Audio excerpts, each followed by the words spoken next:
Good morning, Connecting Point Church family. It's Friday morning. It's a beautiful morning. Um, and I have a couple more opportunities now before um, we're going to be moving to our next assignment to share in some devotional thoughts. And um, I think this morning was pretty challenging. And so I just want to share with you some of the things that went through my mind. One thing in particular, I guess, um, that came from our Following Jesus plan out of the YouVersion Bible app. We've been reading the story of Esther for a couple days now, and well, I guess yesterday and today.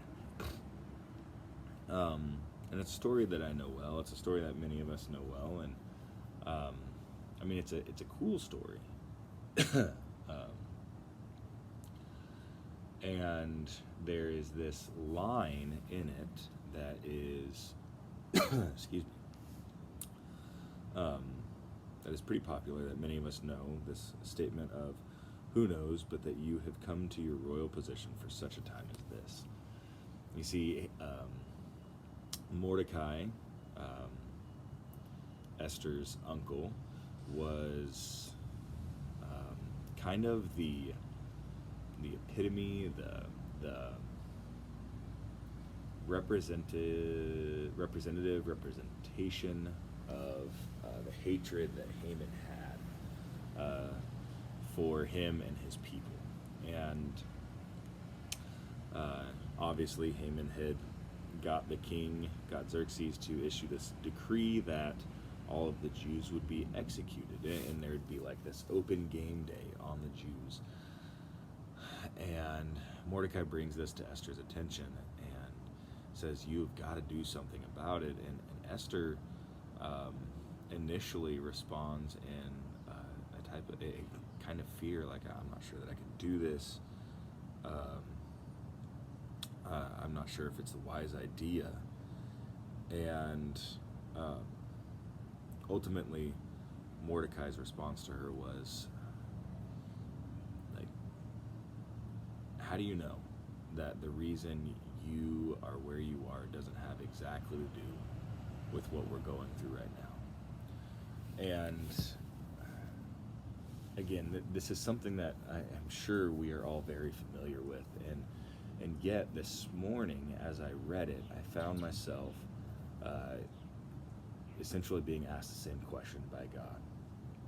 How do you know that where you are at is not for such a time as this? How do you know that what you're going through is not for such a time as this? And the reason why I feel like that is appropriate to bring up is I think that oftentimes many of us, when we are going through life, we ask a lot of questions like, why is this happening to me? Why am I having to go through this right now? What is going on even? And I kind of just began to wonder as I read these specific words. I wondered what would it be like if we changed our perspective? What would it be like if, instead of asking the question of, "God, why are you doing this to me? Why is this happening to me? Why am I encountering this?" What if, instead of that, we looked at all of these things that we would have previously asked questions about, and we started to say,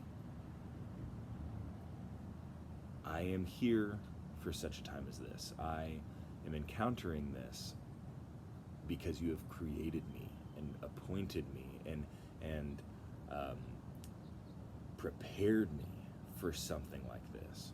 What would it look like if, instead of asking the question and trying to understand necessarily why God would have us going through something, we begin to immediately identify and recognize what we were going through is something that we have been uniquely prepared for? What if we looked at it as an opportunity instead of a moment of doubt or a moment of uncertainty? I know that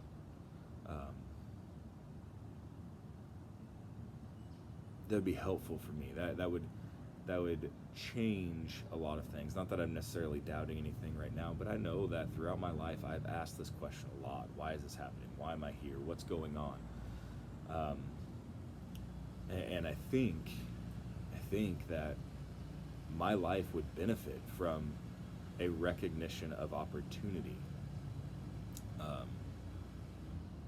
in these moments, a recognition that God has created me uniquely and prepared me perfectly for each and every little thing that I might be encountering.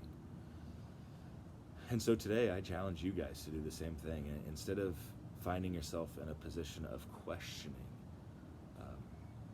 change that perspective just a little bit and find yourself in a moment of opportunity and recognition that God has created you and prepared you specifically and uniquely for what it is you might be facing right now.